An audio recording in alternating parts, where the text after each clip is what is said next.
Good morning. Happy Thursday. Welcome to the Busy Fit podcast. Today, it's going to be just me solo diving into if you want to change, you have to do these things. This is a topic that maybe probably should wait until the new year, just knowing we have Christmas coming up, we have, holiday parties, we have resting kind of time away from work and all of those things to look forward to, but I just don't feel like waiting until January. And more importantly, if you are waiting until January to make a change, you're a little behind the ball, and everyone says they're going to restart, and they're going to do great things in January to improve their health, and then they never actually do. So I'm going to go ahead and dive into this right here, and we're going to break it down to really into three categories. One will be belief breaking, one will be actionable steps, and then the other is going to be a little bit of tough love, a little bit is how to do it sustainably, but stuff I feel like you just need to hear to really make the change that you want to make to be the best version of yourself. And now I promise that this will be incredibly helpful if you're someone that hasn't made the change yet, even if you have made the change and you are just kind of trying to remember why you're doing it or how to stay on track or how to kind of, be prepared for the holidays, or even how to just start the new year in a great place so you're set up to be healthy and successful in 2025. This would be a great episode to send to someone, maybe if you think that they are preparing or thinking about making a change, not sure if they should make a change, feel like they're maybe struggling a little bit to just kind of make that first big step towards improving their health. And this is a good kind of actionable way to both think about it and set yourself up for success. And I do want to preface a little bit with, I can sound very opinionated. I can sound like I have like these stern views, or it's me being maybe a little bit insensitive, and that's not what it's about. The most important thing and the only thing driving me is helping you be the best version of yourself and being able to be around for your family, for yourself, for your kids, for your grandkids, be able to live and enjoy life to its fullest and ultimately get the most out of every second that you have on this earth. Part one, belief breaking. This is the fun one. This is the one that I think everyone has as a something that can be holding them back. And so we'll break down three main beliefs that people really spend most of their time kind of consumed in. But I'll probably, dabble a little bit into just some other ones that we commonly hear, things that we see holding people back as reasons why they maybe can't prioritize their health. And this podcast released December 19th on Thursday. I will have a post coming out a few hours after this. So if you're listening to this maybe on Friday or a week or two later, waiting to listen to it after the holidays, go check out my post from this afternoon just on some of the things it took for me to achieve some of the goals that I have. And, I think it's important to recognize, like, regardless of your circumstance, if you actually want to make a change or improve your health or be in a better place with whatever goal you have, you will do what it takes if you really want it. And the way you spend your time, the way you spend your money, the way you spend your effort is clearly shows what your priorities are and what's important to you. Belief number one, I'll start after the holidays.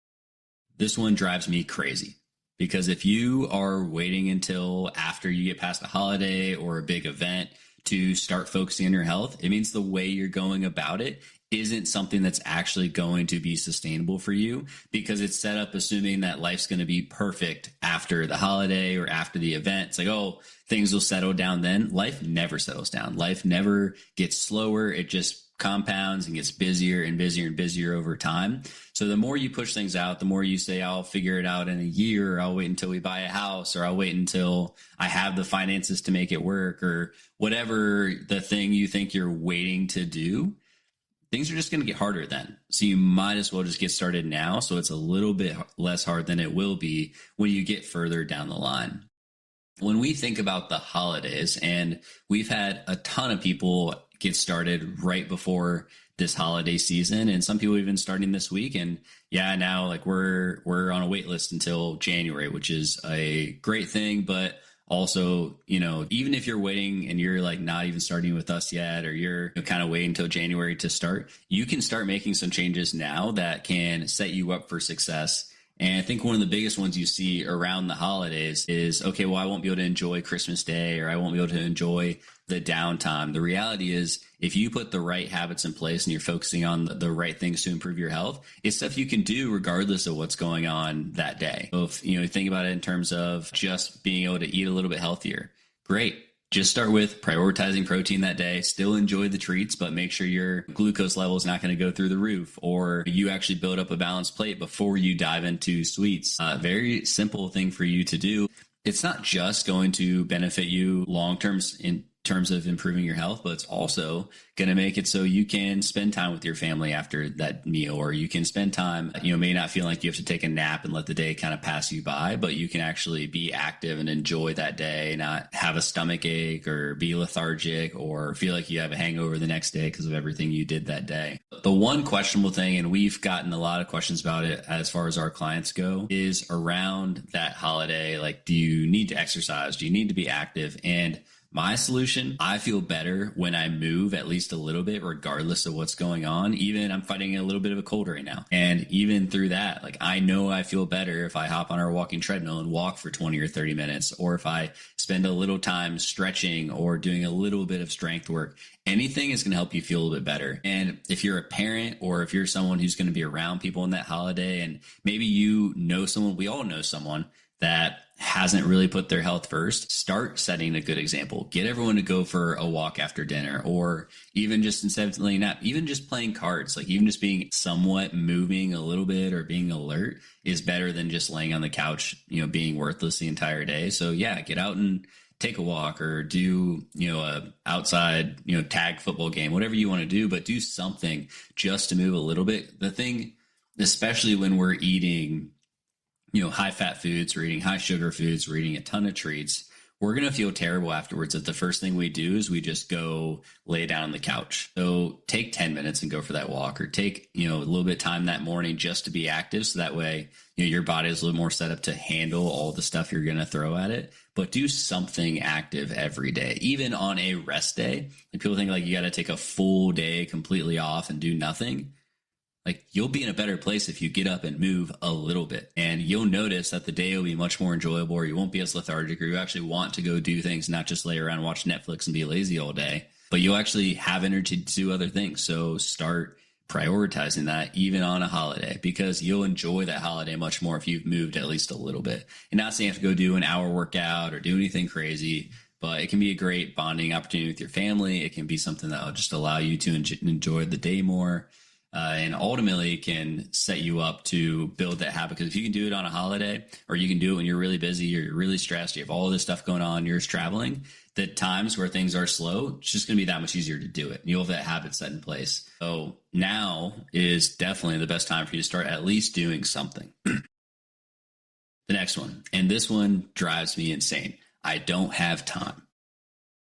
We all have the same 24 hours in a day. How you spend your time directly reflects your priorities. If you spend your entire day working and you work 12 or 15 hours a day, great.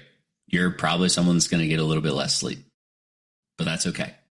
You still should take time to prioritize your health, because if you don't do it when your circumstances are terrible, or circumstances are just going to get worse, you're just going to get lower energy. You're just going to feel worse. It's going to be just that much harder to start. So just start doing something today. If that means you have to sacrifice a little bit of sleep, and we never want to sacrifice sleep, because we always talk about that's like the performance enhancing drug that's going to help you be the best version of yourself that you can possibly be. But if that's the only way for you to get in exercise or movement, then you're going to have to sacrifice a little bit of sleep, and you're going to have to get used to it now. And it's a habit that'll be much easier when things supposedly slow down in the future, but we know they're not going to.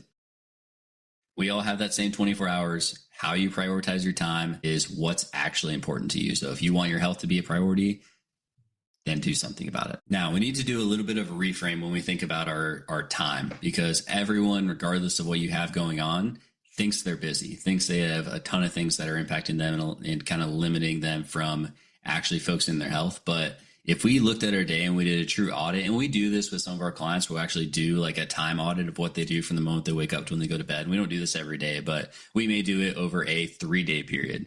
But you'd be surprised how much of that time you recognize actually is wasted time. Think of Netflix, scrolling through social media, social time, like all of those things that you do that can kind of pull you away.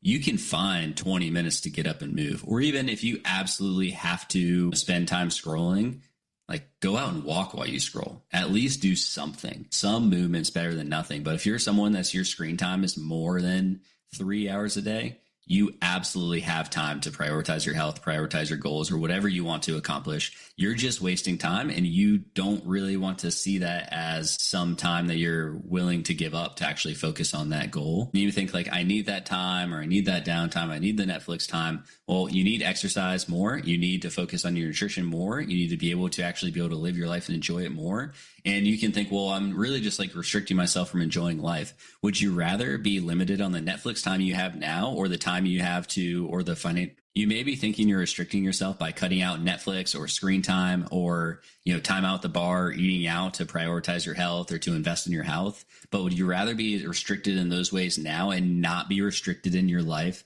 10 or 20 or 30 years from now, when you're not able to be as active, you're not able to have energy to be around for your kids or grandkids? I think a little bit of discipline now allows you much more freedom and enjoyment in your life 10, 15, 20 years from now. So focus on it now versus putting it off and delaying. Oh, I'll wait 3 months. I'll wait 6 months. One of the things I always tell people on, calls, and we're kind of deciding when they're going to start or how they're going to start, are we going to wait? Like, how long do you need to really wait to prioritize your health? Do you need 3 days, 3 months, 3 years?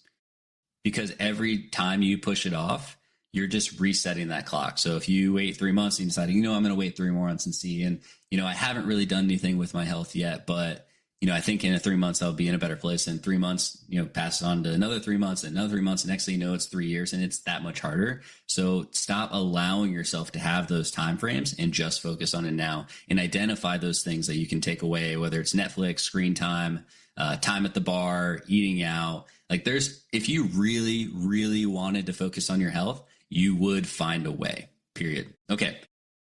Last belief, and this is a fun one as well, because we work with a lot of ex-college athletes, a lot of ex-athletes, a lot of people that maybe used to be active or work out all the time. And they think, I don't have time to do it really the right way. So I want to wait until I have time to do it the right way, or I have to be perfect, or it's not worth it. The great thing about finding a sustainable way to do it, and we do this all the time with our clients, like they're not spending 5 to 8 hours a week working out, or they're not entirely uprooting their entire life to be able to be healthier. We're just taking actionable steps to move in the right direction. We're taking meaningful action towards improving their health. And that can be little stuff. It can be, okay, they walk 2,000 steps in a day, and we're going to get them to 4,000 steps in a day. And they eat a, Uncrustable every day for lunch. And we're going to swap that out for a Fairlife protein shake and maybe a good fat source. And that's been super easy for them to do. It makes a really big difference. These little changes, when we stack them up day over day, lead to a major change. And it's never like this one thing like, oh, I'm going to flip this switch and all of a sudden one day I'm going to lose 20 pounds. It's all those little actions you take day over day that are going to lead you towards that goal. It's just those micro decisions that you have to actually be aware of and conscious of that will lead you towards that overall goal. Now, we always focus, and if you're listening to this and you're thinking like, I don't know where to start, the first thing I always tell you is, get a coach, get a plan, get an accountability system. We'll dive into like those actionable steps in a minute and stuff that you can actually do. But the most important thing you can do is stop deciding the weight of the action that you're doing, of whether or not it's worth doing. Just think, is this better for my health, or is this worse for my health? When you're deciding if you're going to watch 2 hours of Netflix on Saturday, or maybe get up and go for a walk, or hit a 20-minute workout, which one of those two is better for you? Realistically, are you enriched by watching Netflix? No. Are you enriched by scrolling on your phone? No. So take that time and do something that's actually going to be better for you, and focus on what you say are the priorities, which may be being present for your family, or enjoying life, or being able to have energy throughout the day. Those are the things you want to work towards. So, really think about whether or not that time you're putting in is actually something that's valuable for you. And I love Netflix as much as the next person, but Netflix is not going to help me get a six pack. Netflix is not going to help me, feel better and have better energy throughout the day, or be confident, take my shirt off at the beach. And neither is scrolling on your phone. But what is going to take the time to go out for a walk, go and take the time to weight lift, go and take the time to do anything that's just going to be more active than just lying there. Okay, so those are some common beliefs that we kind of work through, and there's a lot more that we could dive into, but again, we're trying to kind of focus on the major ones and things that you can kind of implement, and you can take those things a step further and think about, okay, like, am I delaying it? Am I saying I don't have time? And am I saying I have to be perfect? Anything of those fits into one of those three categories, and think about that and whether it's something that's actually holding you back, and try to apply it for yourself versus us breaking down every possible circumstance of something that may be distracting for you. You can fit that into your life and take the time to do a little bit of self audit of, is it actually possible for me? And could I actually make it happen? And this is where I love that post that I am posting this afternoon, because when I wanted to start this business, I had faith in this business. My wife had faith in this business. We knew we wanted to build something. We knew we wanted to make an impact in a space that is bogged down by personal trainers and, random online fitness coaches and people that actually have no background or expertise. We had a duty to do it the right way and to bring the correct people into the space to be able to make the biggest difference. One of the things I'll tell people is like, we have no wheelhouse, and that's our wheelhouse. That regardless of what you're going through, regardless of the issue that's popping up, we know how to actually help you get over that hurdle and find a sustainable and enjoyable way to improve your health. So we had a mission to be able to do that. And so we started business in 2022. We had bought a house. We had, basically invested everything we had into this business, and we hadn't really gotten to a sustainable point yet. So I would work all day on building this business, making sure that we were coaching clients the way to help them be successful. Then I would finish my day and I would go work for my side hustle, which paid for a $11,000 coaching investment that I knew was going to help us set the business side in place to be able to grow a business. But we didn't have that money. I put it on a credit card. I opened a business called Andrade Home Services, and we dug holes. We assembled treadmills. We did painting. We took trash to the dump. We, did all of this like nasty, unenjoyable work, because it was the only option for us to be able to actually make that progress and build a business that we knew could make a big impact. So we did what it took, and we found a way, and it wasn't something that was enjoyable. Don't reflect back on that time, think like, yeah, I want to go do that stuff again, but it was what we had to do. And the ultimate takeaway from that is, and yeah, that's like one instance in my life, but the reality is, if you wanted to invest in your health, you wanted to prioritize your health, or whatever goal you have, you would find a way. Okay, actionable steps. We'll break this down into three categories of things that you'll be able to do to focus on your health today. And the first one is planning your non-negotiables, things that make the biggest impact on your health, that regardless of what pops up, you're going to do. And these don't have to be things that, it's setting aside 2 hours a day, or setting aside an hour a day, or giving up hanging out with your friends, but they can be simple stuff: 10 minutes of movement, drinking water first thing in the morning with some electrolytes, prioritizing protein at meals, cutting out maybe drinking 3 days a week and cutting it down to one, like the non-negotiable things that are actually going to help you move forward throughout the day. And a great one that I see a lot of people start with, really on day one is, they notice they'll watch TV and they'll go to bed at 10:30, 11 o'clock at night. And they're like, I'm exhausted. I have no energy the next day. And they think it's like this really complicated thing we got to figure out, and dive into that side of it. Go to bed at 10 o'clock, cut out an hour of Netflix time and go to bed earlier. You will feel better. You will lose weight. You will have the progress you want. It just takes getting a little bit more rest, moving a little bit in the right direction. And if you're walking 2,000 steps in a day right now, get a walking treadmill. They're $150 on Amazon. If you want, DM me. I'll send you a link to one. We don't get any affiliate bonus for it. But if you were to walk on that for 20 minutes instead of maybe sitting there watching YouTube or Netflix for 20 minutes, you would absolutely be healthier and lose more weight than if you just continued doing nothing. That's just one example of something easy that you can do as a non-negotiable that will help you make a really big difference. Now, personally, for me, if I was going to pick like a few non-negotiables to go with no matter what, I would eliminate simple sugar. I would add an hour of sleep each night, and I would look at every meal and make sure I have ample amount of proteins and veggies on that plate. Just start with that. Like, if you do nothing else, just start with that.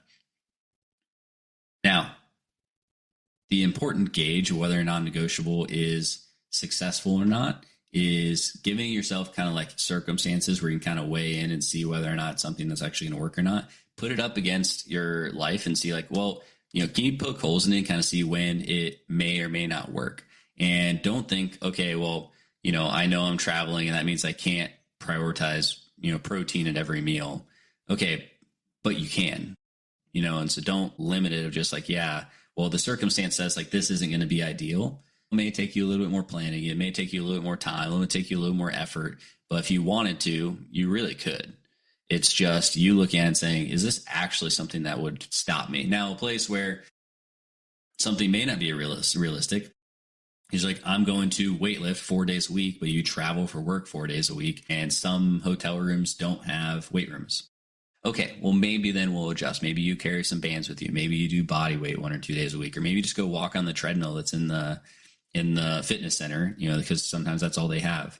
Like whatever it is, you find a way to make sure that it's applicable in every setting that could possibly pop up for you. And then it becomes non-negotiable, something you have to stick to because there's no excuse not to do it. As we think about those non-negotiables, don't think about it in terms of this specific thing, but think about something that fills that slot. So, a really good one that I like is being active 5 days a week. Now, ideally, be active every day. Like a little bit of movement every day is definitely the best thing that you can do. But if you were to kind of like scale that back and think, okay, well, like I normally do a 45-minute workout. I don't have 45 minutes. I have 20 minutes. A 20-minute workout is still more beneficial than no workout. So regardless of whether you don't feel like you're getting nothing out of it, still do it. Okay. This next one is a little bit unique. I think unique is the best way to put it because I don't like the way it's worded, but it's also the best way to put it. We talk a lot about, getting a B in your health, and you'll see the rule where you think like, oh, I'm going to eat healthy 80% of the time. Well, if you already eat healthy 80% of the time, most people can eat healthy 80% of the time. But then 20% of the time, they're out there eating McDonald's or Wendy's or Uncrustables or, something that's not actually going to be beneficial to them. So I don't think that 80-20 is necessarily a good gauge, but more so it's like balancing health and indulgence, because indulgence is fine. Like food is meant to be enjoyed. It's meant to be something that you can look forward to and not feel restricted in, but it's also setting yourself up for it a little bit. If you're going to a party at night and you're going to have pizza that night, like maybe we have a little less carbs earlier in the day. Maybe we take a protein shake just like right before we leave, make sure you get your protein in because we know we're not getting any protein in with dinner. Just like being a little bit prepared and knowing like this is what we want to do to set ourselves up to be successful in the long term. If like the circumstance just not going to allow for things to take place, then fine, like go do it. Don't worry about it. You'll get back on track tomorrow. Like one day is not going to kill you. But what will kill you is if you take those opportunities as I'm just going to like eat myself into the floor and then you're going to have food guilt afterwards. See, the goal I always think about is not so much whether or not you enjoy that meal, but it's like enjoying it in a way where you don't have to feel guilty afterwards. So having a plan to get back on track the next day, or just being a little prepared in advance for it. Set yourself up in a way where it's going to be, you can enjoy it, but you're not going to just like derail everything that you're doing. And the last thing, and this is probably my favorite rule to live by, is your normal meals, your non-celebratory meals, your non-meals with friends, make those meals healthy. If it's a regular routine meal that you're having, it should be a healthier option. Save the junk, save the eating out, save the treats, save the money you're going to spend on DoorDash for times when it's a special occasion. But your regular meals, a meal that you're going to have more than 2 or 3 times a week, should be a healthy meal. And so if you notice those meals are not necessarily benefiting you, those are meals that should be substituted for something healthy. But if you're going out and you're going to a great restaurant, like go just enjoy the restaurant. But if you're ordering DoorDash Raising Cane's or DoorDash McDonald's or something like that, like that's not a good idea. So replace that with something that's actually going to help you feel better, because your regular meals should be fueling your long-term health goals. Next action step is build accountability. And accountability can look very different by person, by what's required to them. My personal preference, and I say this because it's made a big impact on me, it makes a big impact on our clients, is get a coach, get a friend or a coach or some sort of accountability process there that can make sure you're holding yourself accountable. AI is not going to do the trick. AI is not something that you're going to feel responsible to. Apps, something that you're not going to feel responsible to. It needs to be a human on the other side that is having an impact on, whether or not you feel confident in the day-to-day actions that you're taking, as someone to actually, kind of weigh those decisions against, versus just relying on some, $10.99 subscription that's not actually going to help you, lose weight or feel better or whatever that specific goal is. Now, you shouldn't have to rely on a coach forever. And this is the big difference we see in the space between programs where they want you to stay with them for like 5 years versus programs where they want you to be set up for success. Our goals, we're a graduation track program. Our goal is to set you up with the skills, habits, and coping mechanisms to be able to maintain this long term and never have to depend on a coach again, versus a program where they want you to be in it for the next 5 years, like the Pelotons and CrossFits and all of that stuff in the world where it's like, yeah, you're just dependent on this monthly thing. Whereas like, let's learn those skills. Let's learn how to do it for ourselves. So we're not dependent on something. If you have the right accountability while you're going through that learning process, then you're not going to need accountability from someone else, because you're going to learn how to hold yourself accountable and have the right consistency and habits in place to do it long term and get back on track. Whatever stressors pop up, whatever moments that are going to kind of derail you, you know how to get back on track. Because we know life is going to get stressful. Moments going to pop up. Something's going to derail you. But if you have the right skills, habits, and coping mechanisms to overcome those moments, then you will be able to continuously be healthy and prioritize your health or whatever your specific goal is. Okay. The last part, and the part that I think is hardest for me to talk about because I'm incredibly biased. I think everyone should be focused on their health all the time. I don't care if it's me, but you have to find a structure and accountability process in place to help you reach that goal. If you're someone who like is already pretty healthy and you're doing pretty well and you're confident in your body and you're confident in your energy levels and you feel like you're going to be around for your grandkids, then great. Like keep on doing that. That's awesome. You don't necessarily have to do more. You can if you want, but you don't have to do more. And you're not necessarily going to be any healthier by doing more. But if you're not that and you've put it off for 3 days, 3 months, 3 years, you're going to keep putting it off for 3 more days, 3 more months, 3 more years. Take the time now to make a decision to commit towards your health, because birthdays are going to come around next year. Vacations are going to come around next year. There's going to be another Christmas. There's going to be another New Year's. And it's going to be another, well, I'll just do it after this holiday. And you can always have something to look forward to and push it off further and further and further. Make the decision now to focus on it and make those little habits, make little changes now, even before the new year starts. And then you can make the next set of changes after the new year. Start with easy stuff, start with the low hanging fruit and build to doing more. But you can't just keep pushing it off further and further down the line and expect it to get easier at any moment, because it will not get easier. It's only going to get harder because, again, we know life compounds and things get busier, busier, and busier. So the longer you wait to the start, the harder the process is going to be. So you might as well start now. Okay, to recap, if you want change, you have to break through any limiting beliefs, any reframes that have to take place for you to focus on your health or whatever goals you have. Take small, consistent action, regardless of size. Take that small steps every single day towards being a little bit healthier or whatever goal you're trying to work towards is. And then the last part is focus on doing it in a sustainable way, not a perfect way. And make sure you're learning and developing those skills, habits, and coping mechanisms to be able to maintain it long term, versus you just being dependent on a coach, an app, or some gym where you go and get a membership every single month and not actually use it. Find a way to make it sustainable for you and for you to learn how to overcome obstacles over time. So that way, regardless of what pops up 5, 10, 15 years from now, you know how to get back on track. Now, if you relate to this or you feel that this is something that benefits you or benefits someone else, make sure you share this podcast with them so that way they can actually hear this and reflect on the way it impacts their life specifically and try to find ways to improve their health. If you want to go above and beyond and find a way that's actually going to be sustainable, fit into your life, and help you develop the skills, habits, and coping mechanisms to be able to maintain it long term, then go ahead and send me a message. Go ahead and apply in the show notes to our coaching program. And in 3 months, you'll be in a place where you are more confident, you're leaner, you know a consistent and sustainable way to do it, and you're going to be set up to eventually graduate and be able to do it on your own forever. So go ahead and click that link, apply, and we'll hop on a call. We'll talk about what goals you have specifically and how to set you up for successful. Now, this is probably going to be our last episode of the year, so I hope you had a great 2024. Think about and evaluate your goals and what you accomplish in 2025, and then start taking small, actionable steps today towards that goal. Thanks, and we'll see you next year.